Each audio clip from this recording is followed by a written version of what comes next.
Hi, Caitlin from the Compass team here. Today I'm going to take you through our purchase orders feature in the Compass portal. So this video will show staff members how you can create a purchase order and how that is approved. So you can see I've logged into my Magic P12 College portal here. And a good thing to note before I jump in is it does have those integrated banner alerts where it will tell you if your purchase order has been approved, as well as if you're a sub-program manager that you might need to go in and approve a purchase order that's relevant to you. So these are hyperlinks that we can click straight through and look at that purchase order. But today I'm going to head straight into the module, so I'll head up to the grid icon and select Financial Management. In here, any staff member can create a purchase order and send this off for approval, and we do this by clicking New Purchase Order in the top left. This will bring up a pop-up on the right-hand side where I can complete everything about this purchase order. So the first thing I'll do is select my creditor, which will have come from your cases. So in here I've got a list and I can pick what's relevant. I can also search too if need be.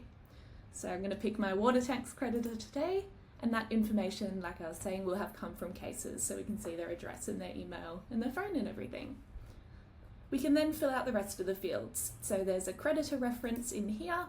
There is also a distribution method if you would like to email out to the creditor that purchase order, or perhaps you're doing that via post, via telephone. Select what's relevant in here. And then we've got our notes and our private notes. Our notes here can be shown to the creditor if you print it off or if you email them and actually show them the purchase order. So this might be something like, please deliver to the front office after 9 AM. Something like that they might need to know as part of this purchase order.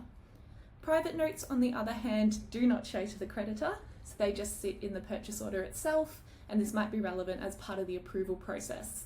So for our water tank example today, I might say this is for the new gymnasium, and this might be what the approval will go in and see and make sure that's okay.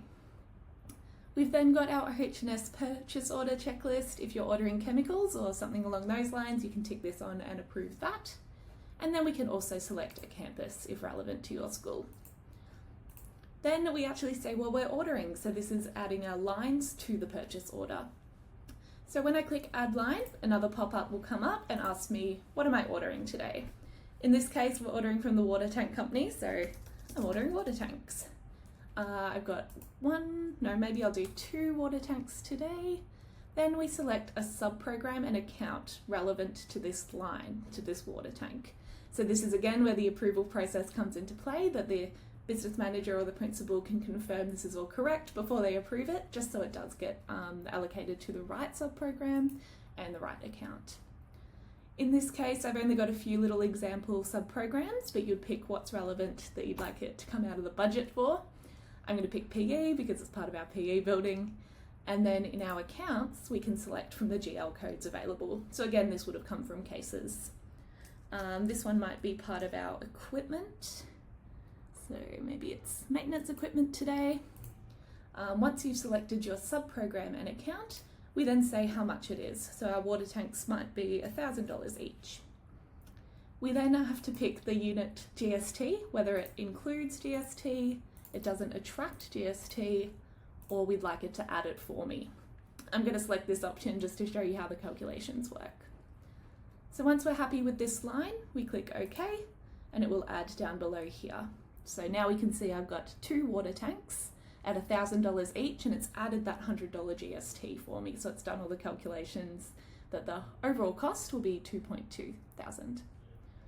I can click the 3 dots on the right hand side here and upload an attachment if need be. Perhaps you have a quote for the water tanks or you've got an invoice, and you can also edit and delete if need be.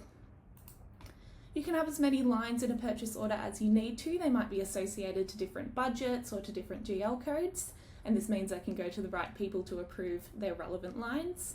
However, I'm going to keep it really simple today and just say 2 water tanks, that is all.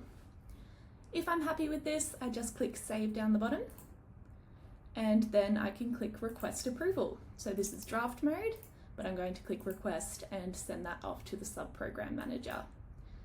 We can see it's orange and it will turn green when our sub-program manager has gone in and approved, and then it goes to the principal or BM to approve. And that's it.